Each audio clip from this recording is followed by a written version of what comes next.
जिस समय श्री कृष्ण वहां प्रवेश करते हैं दरवाजे से, रंगस्थल से, यानी उस रंगमंच जो बहुत बड़ा आजकल के हिसाब से समझो वो ऑडिटोरियम, उसमें प्रवेश करते हैं श्री कृष्ण, तो उसमें दरवाजे से घुसते ही मल्लों को तो ऐसा दिखाई पड़ा, स्टेडियम समझ लो चाहे कुछ भी समझ लो, कई चीज थी वहां पर, अखाड़ा भी था उसमें और कलाकारों के लिए भी था, है बहुत सी चीजों का मिश्रण था। उसको स्टेडियम भी नहीं कर सकते, ऑडिटोरियम भी नहीं कर सकते हम, वो अलग ढंग का था। तो उनको ऐसा लगा पहलवानों को कि अरे ये तो वज्र का शरीर है, इसका वज्र भी इसके सामने कुछ नहीं। रौद्र रस सामने चलाया। अब इस श्लोक की टीकाकार में आचार्य लिखते हैं कि एक साथ 9 रस, जबकि एक दूसरे के विरोधी होते हैं सब रस,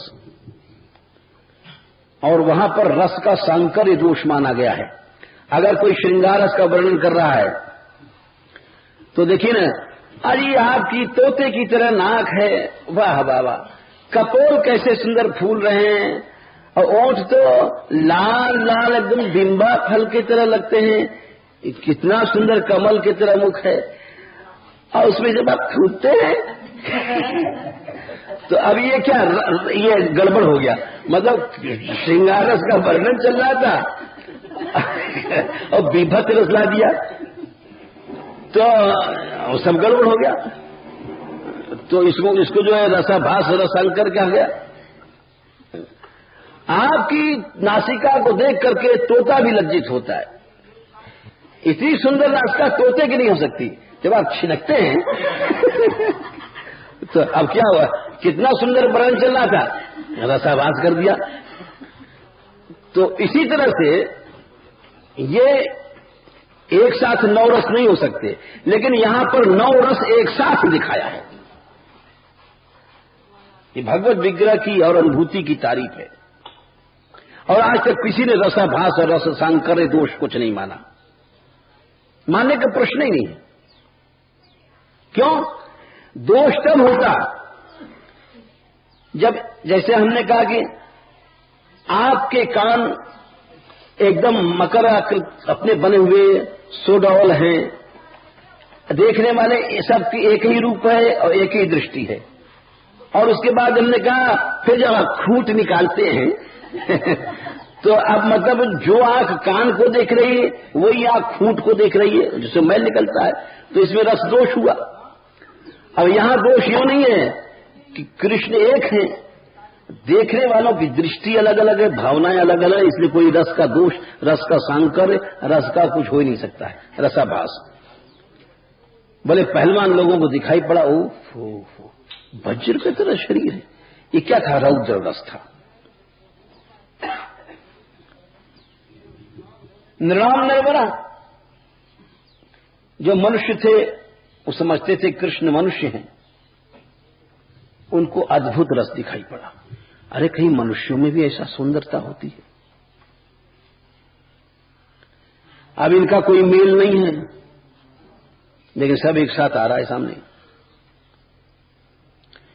और स्त्रीणाम स्मरो मूर्तिमान, स्त्रियों को ऐसा लगा साक्षात कामदेव आ गया, इतना सुंदर। अब श्रृंगार रस का और रौद्र रस का कोई मेल नहीं है, विपरीत है। रौद्र रस जैसे कोई राक्षस आता है, दांत फैलाए हुए और भयानक उसकी जीभ निकल रही है, ये सब रौद्र रस है। और उसको वो नायिका देखेगी भी तो डर के मारे भाग जाएगी। वहां श्रृंगार रस का बनता है, श्रृंगार रस बन ही नहीं सकता।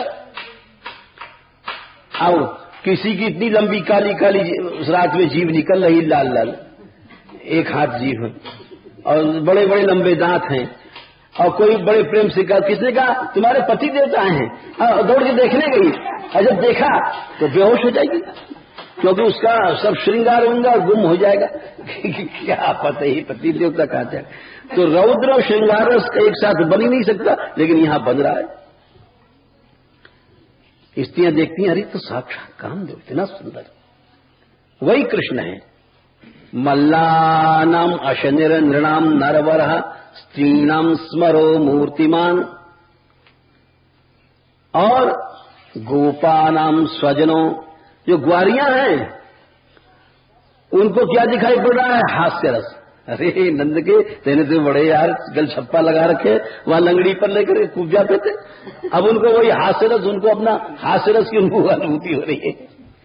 गोपानाम हास्य रस एक साथ, हमें हास्य रस का और ये सब का कोई मेले नहीं होता है।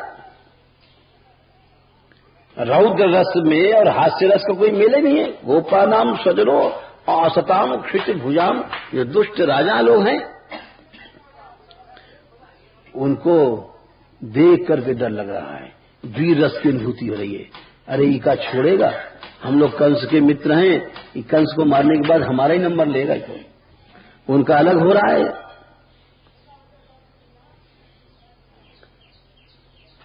गोपानाम सजनो सताम क्षितिभुजाम शास्ता स्वपित्रो शिशु, और माता पिता वहीं दूर देख रहे हैं बेचारे, वसुदेव देवकी हैं।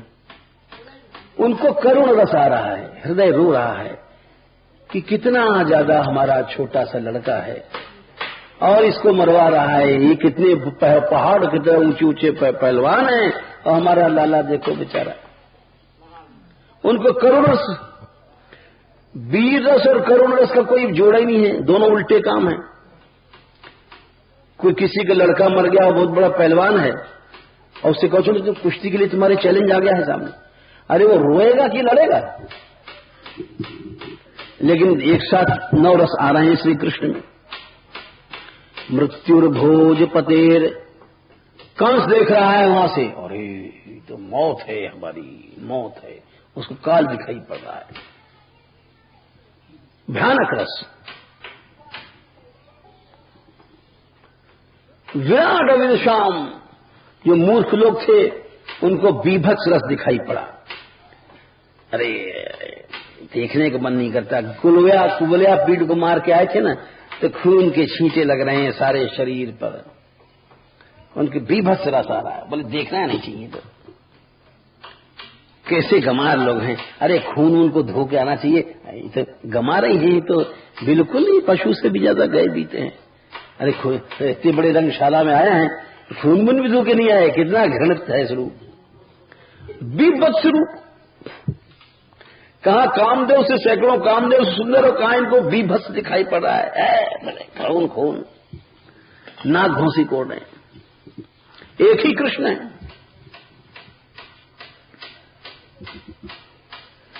वृष्णि तत्वम परम योगी नाम, योगियों को शांत रूप, ज्योति रूप दिखाई पड़ रहा है, शांत रस। तो नौ रसों का एक साथ प्रवाह हो रहा है। अब आप यहां आ जाइए, जो बात यहां पर हम कह रहे थे कि वल्लभाचार्य जी कहते हैं कि ये चरण केवल कमल पर रखने जाने चाहिए। यानी हमने उदाहरण दिया था साक्षात मन्मथा कि कृष्ण रूप को केवल माधुर्य भाव से गोपी जन ही देख सकती हैं, जो वास्तविक रूप है, और भाव वाला नहीं देख सकता। क्यों? कि पूर्ण माधुर्य की दृष्टि माता में और सख्य में नहीं होता है। सखा ठीक है, निसंकोच भाव रखता है, लेकिन जो सेवा माधुर्य भाव की, ये समझो से स्त्री अपने पति की जैसी सेवा कर सकती है, वैसी सेवा न मां कर सकती है और न तो सखा कर सकता है। अपने अंगों से, संपूर्ण शरीर के अंगों से सेवा करने का अवसर केवल माधुर्य भाव स्त्री को ही मिलता है। अंगों से सेवा, समस्त अंगों से सेवा न सख्य को मिल सकता है, न वात्सल को मिल सकता है। इसीलिए इसी कारण से वहां पर जो गोपियों के सामने जो रूप प्रकट हुआ वही श्री कृष्ण का वास्तविक रूप था। तासाम आविर्भूक्षौरि स्मयमान मुखाम्बुजः पीतांबरधरः स्रग्वी साक्षान् मन्मथ मन्मथः। श्री कृष्ण का वो रूप जो कोई दूसरा नहीं देख सकता, साक्षात मन्मथ मन्मथ रूप प्रकट होता है। और उस रूप वही श्री कृष्ण का वास्तविक रूप है, जिस रूप को न तो यशोदा जी देख सकती हैं न सखा देख सकते हैं। क्यों? इस बात की पुष्टि कई बार हुई भागवत में। एक प्रसिद्ध श्लोक है कि गोप्यस्तपः किमचरन् यदमुष्य रूपम। कृष्ण का वास्तविक रूप गोपीजनों ने देखा। क्यों? कृष्ण तो एक ही है। कृष्ण का रूप सखा भी देख रहा है, कृष्ण का रूप दास से भाव के भी देख रहे हैं, लेकिन जिस रूप को श्री कृष्ण के गोपीजन देख रही हैं, बोले वो रूप ही वास्तविक है, अलग है। गोप्यस्तपः किमचरन्, ऐसा गोपीजनों ने क्या तप किया था? ये यदमुष्य रूपम, जो इनका वास्तविक रूप देख रही हैं। बोले कैसा रूप है? लावण्य सारम असमोर्ध्वम अनन्य सिद्धम। लावण्य का सार है, असमोर्ध माने इसकी समानता तो दूर रहा, इसकी समानता कोई है ही नहीं है, और असम से भी ऊपर ये रूप चला गया। असमोर्धम अनन्य सिद्धम। अनन्य सिद्धम माने इस रूप को किसी सजावट की जरूरत नहीं है। अगर वो रूप धूल में लिपटा हुआ है तो भी उसको श्रृंगार की आवश्यकता नहीं है, धूल में भी वही रूप वैसे खिल रहा है। अनन्य सिद्ध रूप उसको कहते हैं जिसको किसी श्रृंगार की आवश्यकता नहीं हो। हम लोग सजाते हैं, काजल लगाते हैं, क्रीम लगाते हैं, पाउडर लगाते हैं, स्त्रियां लाली लगाती हैं, नाखून को रखती हैं, ये सब बनावटी साधन है। इससे जो रूप सिद्ध हुआ है वो स्वाभाविक रूप नहीं है, वो बनावटी है, ये कृत्रिम है, उसमें कुछ सुंदरता नहीं। जिस रूप को बाहर से सजाने की जरूरत पड़ी, इसके माने वहां कमी थी। श्रृंगार कब करता है मनुष्य? जब उसके अंदर कमी होती है। आजकल काले काले ओठ हैं, संयम नहीं, ब्रह्मचर्य नहीं, नियम नहीं, तो काले ओठों को लाल पॉलिश लगाया जाता है, लाल रंगाया जाता है। क्यों? वहां कालापन था। और गाल पिचके पिचके हैं और सूखे सूखे हैं और कुछ नहीं है, क्योंकि कोई तो उनको क्रीम लगाया गया, पाउडर लगाया गया, और गुलाबी पाउडर भी यहाँ बीच में गाल वाल में लगाया गया, यानी बनावटी। क्योंकि कमियां थी, स्वाभाविक बात नहीं थी। स्वाभाविक बात वो थी जो बिना श्रृंगार के भी संयम है, ब्रह्मचर्य है, स्वतः लाल गाल हैं, लाल चरण हैं, लाल हाथों के ये सब हैं। अब ललाई कहीं नहीं है तो चलो यहाँ भी लाल रंग लगाओ। नाखून काले हो रहे हैं सारे, तो कुछ शरीर में कुछ है ही नहीं है रस्म, तो इनको भी लाल लाल करो। अब पांव भी काले हो रहे हैं तो इनको भी लाल लाल रंग लगो। वो सारा जितना भी रूप है बनावटी है, नकली है। एक बार हमने पढ़ा था एक पत्रिका में, इंग्लैंड की बात है कि एक लड़की नाच रही थी, बहुत बढ़िया डांस हो रहा था। तो कोई भारतीय व्यापारी थे, वो गए, मोहित हो गए और बोले इनसे मिलना चाहते हैं। उनका नाम मिसई रहेगा, चाहे बूढ़ी हो जाएंगी ब्याह नहीं करती, उनका नाम मिसई बोला जाता है। तो उनका घर वर का पता पूछ करके उनके पहुंचे और सवेरे एक समय, और वहां जाकर के बेल वेल बजाया। बोले कौन है? बोले किसी ने बताया कि कोई इंडियन आए हैं। अब वहां के लोग वैसे इंडियन लोगों से घृणा करते हैं, उनको क्या जरूरत है? तो वो अच्छा मिलना तो पड़ेगा, आई टेबल पर बैठी। बोले कहिए। तो उनका कि हमको बहुत आपसे प्रेम है, I love you very much. अच्छा, बोले आपको हमसे कैसा प्यार है, मतलब हमारे किस अंग से प्यार है? बोले आपके सुंदर मुख, दांत ऐसे चमकते हैं मोती की तरह। बोले ओ मिस्टर, लो दांत निकाल के दे दिया।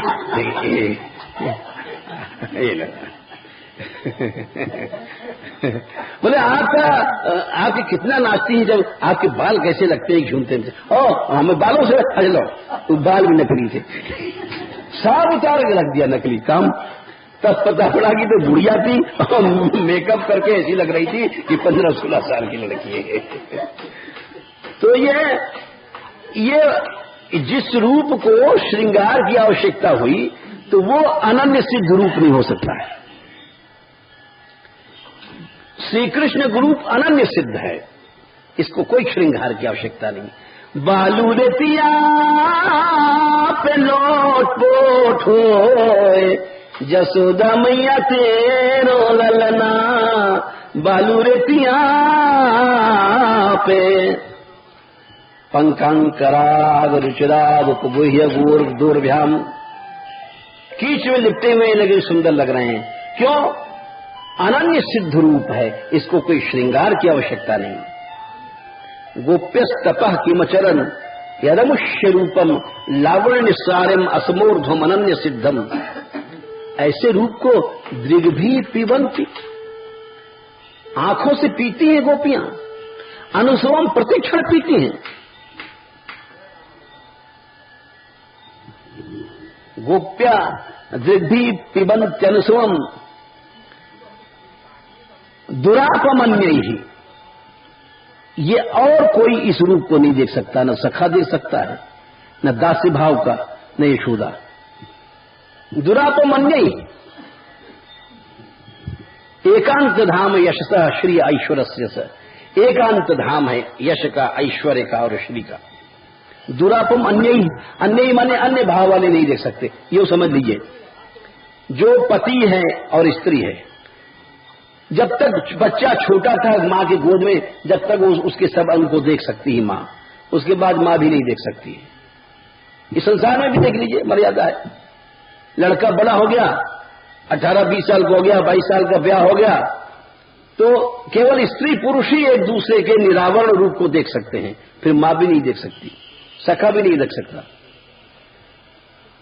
तो इसीलिए यहां पर उस रूप को केवल गोपीजन देख रही हैं, इसीलिए उस रूप को गोपीजन कहती हैं। वल्लभाचार्य जी कहते हैं कि अरे तुम्हारा सुंदर जो चरण है वो तो केवल पानी में रखने योग्य है, अथवा हमारे पानी से भरे घड़ों पर, यानी हमारे वक्षस्थल के योग्य है। तुम उन चरणों से इधर उधर चलते हो, इसलिए हमको कष्ट होता है। चलसि यद व्रजाचार्यन पशु नलिन सुंदरम नाथ ते पदम शिलतृणांकुरैः सीदतीति न कलिलतां मनः कांत गच्छति।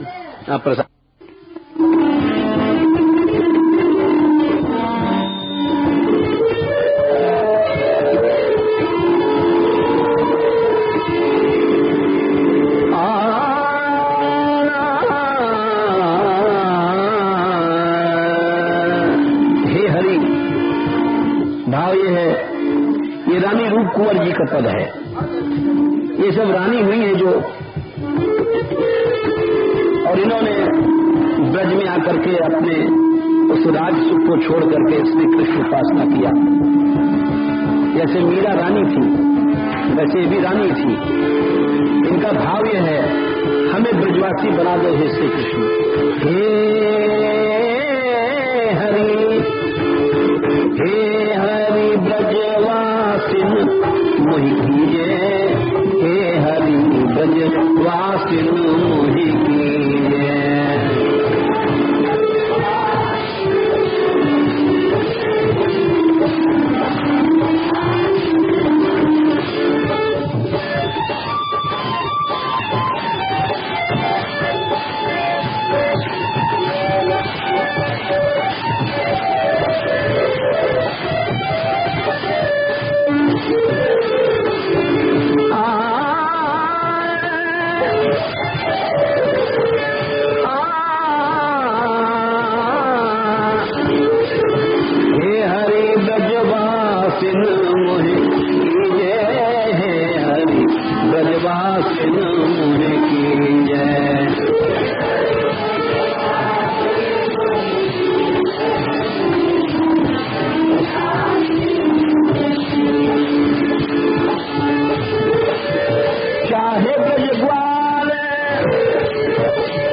चाहे ब्रज बनचर की जय, हे हरि ब्रजवासी न मोह की जय।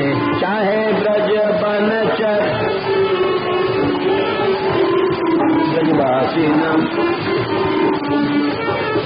हे हरि ब्रजवासी न मोह की जय, हे हरि ब्रजवासी न मोह की जय।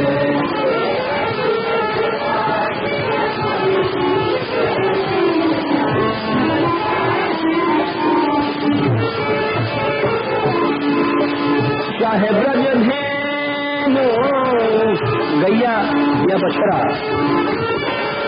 चाहे ब्रज धेनु चाहे ब्रज बछड़ा,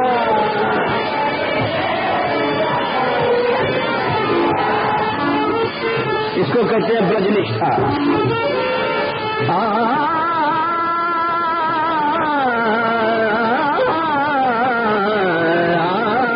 जैसे रसखान ने कहा था कि मानुष हो तो वही रसखान, मनुष्य बनाओ, बल क्रिया बनाओ, चिड़िया बनाओ, जो बनाओ ब्रज का। चाहे ब्रज धेनु चाहे ब्रज बछड़ा,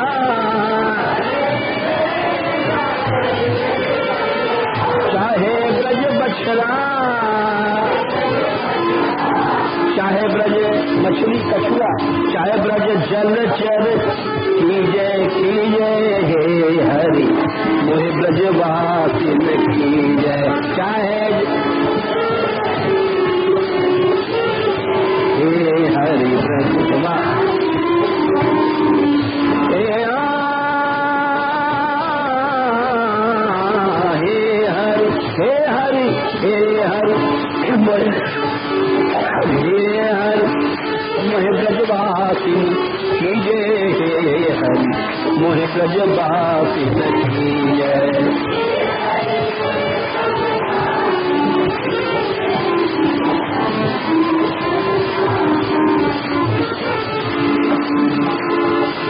चाहे ब्रज लता चाहे ब्रज सरिता,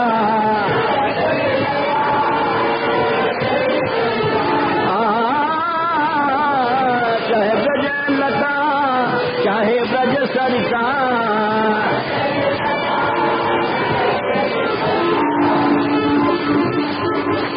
चाहे ब्रज तृणचर घास चरने वाला कोई प्राणी, चाहे ब्रज तृणचर कीजय कीजय, हे हरि मोहि ब्रजवासी न कीजय। चाहे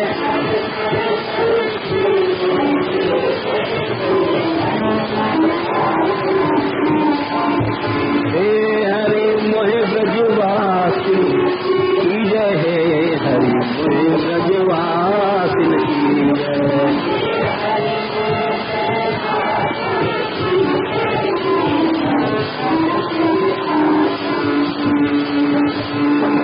चाहे कीच बना दो ऊंचे या नीचे घर की, कोई नीच जाति घर की कीच बना दो गंदी से गंदी, चाहे ब्रज कीच नीचे ऊंचा न घर,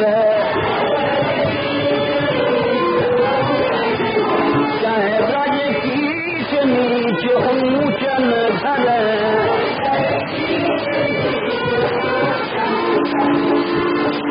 चाहे ब्रज का सर्प बना दो अच्छा है, चाहे ब्रज फाणचर की जय कीजय, हे हरि मोहि ब्रजवासी न कीजय। चाहे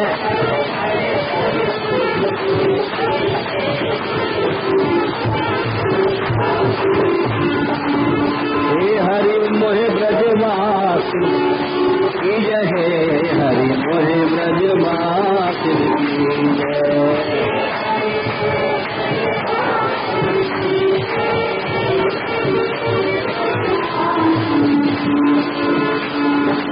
चाहे ब्रज भूप भवन की करी, नौकरानी, चाहे ब्रज भूप भवन की करी, घोड़ा घोड़ी बना दो, गधा बना दो, चाहे ब्रज घोड़चर की जय की जय हे हरि मोह ब्रजवासिन की जय।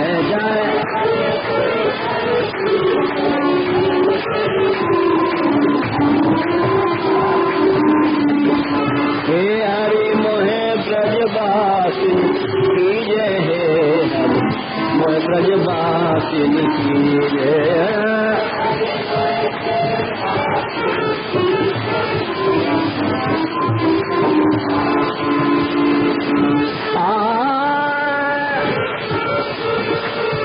चाहे ब्रज चकर चकोर मोर कर,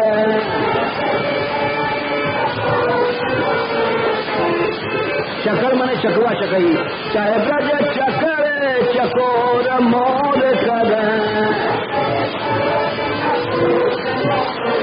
या और कोई पक्षी बना लो। चाहे ब्रज नभचर की जय हे हरि मोह ब्रजवासिन की जय।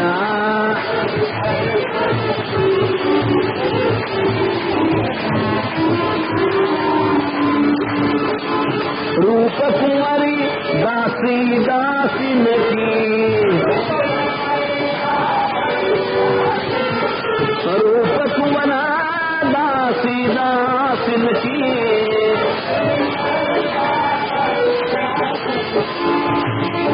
चाहे अनुचरी करी जय हे हरि मोह ब्रजवासिन की जय। चाहे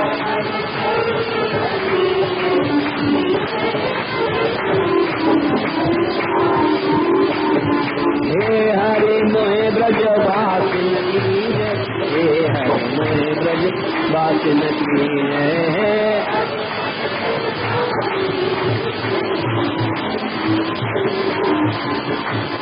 हे हरि मोह ब्रजवासिन की जय, हे हरि मोह ब्रजवासिन की जय।